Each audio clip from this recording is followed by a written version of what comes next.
Hello everyone, I am ANANDHA JOTHI, studying B.Sc Cardiac Technology second year at SNS College of Allied Health Sciences, Coimbatore. Thank for this opportunity to present CLT. CLT is one of the 5 pillar activity. Anatomy of the lungs. The lungs are major organs of the respiratory system and are divided into the sections or lobes. The right lung has 3 lobes and slightly larger than the left lung, which has the 2 lobes. The lungs are separated by the mediastinum. The area contains the heart, trachea, esophagus and many lymph nodes.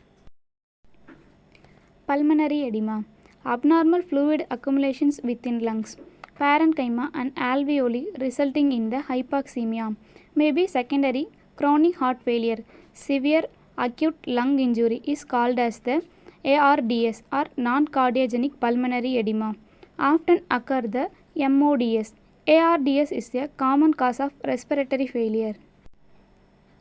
Assessment. How many lungs are there? What is mean by pulmonary edema?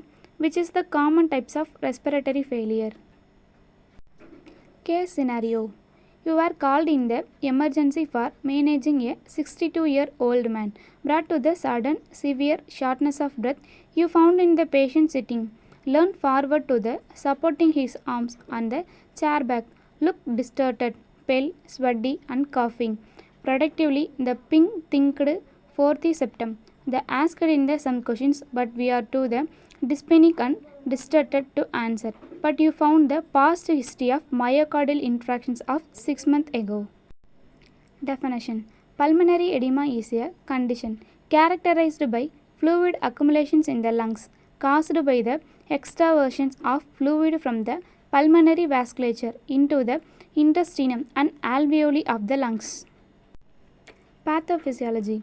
Imbalance of stalling force, increasing pulmonary capillary pressure, decreased plasma oncotic pressure, increased negative interstitial pressure, damage to alveolar capillary barriers, lymphatic obstructions, disruptions of endothelial barriers. Classifications of pulmonary edema based on underlying causes: cardiogenic pulmonary edema and non-cardiogenic pulmonary edema, neurogenic pulmonary edema, high altitude of pulmonary edema, post-aspiration pulmonary edema, re-expansion pulmonary edema. Clinical manifestation.